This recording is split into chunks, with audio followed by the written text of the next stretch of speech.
What's up, guys? It's Coach Grant with First Down Training, and today we're going to be breaking down how wide receivers can get out of a whip route in 2 steps. We're going to be talking about that violent snap down that's going to actually drop you into a whip route and how you can hook your outside leg around so you eliminate as many steps as possible at the top of this break. So I hope this video helps you guys out. Hope it teaches you a few things about route running and what wide receivers can do to eliminate steps and time at the top of the break. But also, fellas, if you're a wide receiver and you want a 3-month-long wide receiver gym training schedule, all the specific exercises wide receivers need to be doing in the gym, check out that very first link in the description below. We give you a 12-week daily schedule with all the wide receiver workout splits, sets, repetitions you need to be doing for each exercise, broken down into a day 1 plan. We go day 1, day 2, day 3, etc. for 3 months. So check out that very first link below. It'll help you guys improve your speed, explosiveness, route running, ankle stability, knee stability, leg strength, everything that's going to translate to on-the-field play for wide receivers. So very first link below. Let's get started with this video. So first things first here on this whip route, obviously you want to be able to sell slant, you want to be able to sell drag, but how do I get out of that effectively in 2 steps? Because everybody talks about, especially on a whip route,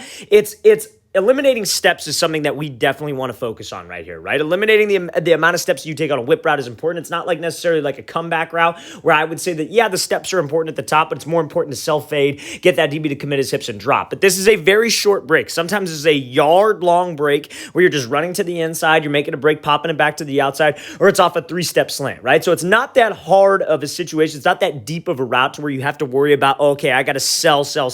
Yes, you want to sell the slant, but it's more so about eliminating wasted time at the break point, right? So he does a great job of having his eyes to the inside, shoulders and hips committed. He's staying in full speed. That's what gets the DB to commit, right? Obviously, that's everything that we need to do to get him to commit. Now, how do I keep that separation that I got from actually selling the slant route? So we got to drop. Now, to get out of it in 2 steps, it's all about this opposite leg. So you obviously want to drop on your inside leg, right? So like, let's say it's like, for example, let's say you're building it off the 3-step slant. You would go up. So like, let's say your right foot's up. You'd go left, right, left. You're breaking off of this foot right here, your 3rd step. And then off of that left foot, you'd go right, left, right, and you would snap on that right leg, your 3rd step over the middle, right? Now, you would snap on this right leg like we see right here, and when you snap on that leg, it's about getting low, and it's about getting into this explosive position to where this outside leg can actually hook around to shoot you right back out, right? So you see how he drops, bringing the chin to his knee, actually dropping his butt down. This is a position of balance. Now, when he hooks this opposite leg around, the goal of that is to try to point your toes at the line of scrimmage, because when you point your toes at the line of scrimmage like so, it gets you that positive shin angle. And what do I mean by that? I mean that your shin's at that like 45-degree angle where when you drive off of this outside foot, it's going to actually shoot you back towards that sideline. So many wide receivers will struggle with this. They won't hook this foot around.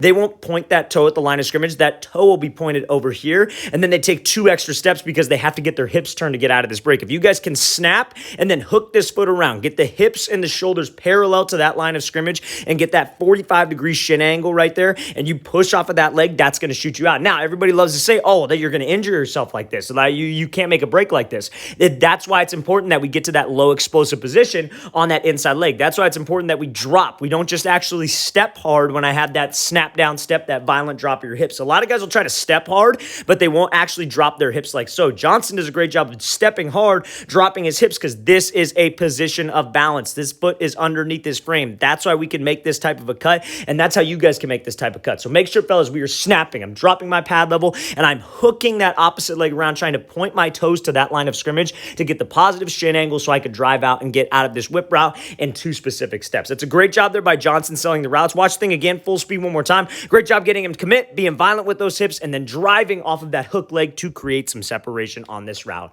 All right, guys, we want to thank you for watching. I really appreciate it. If you guys have any questions at all, please don't hesitate to leave those in the comment section below. I'll get back to you as soon as I possibly can. Always appreciate the feedback, and obviously it's always great to hear from you guys. And if you guys want a 3-month-long wide receiver gym workout plan like we mentioned before, check out that very first link below. 3 months of daily workouts for wide receivers. We include conditioning workouts. We include rest days, which you should be doing on rest days, and all the specific exercises wide receivers need to be doing. Check out that very first link in the description below. I'll see you guys next time.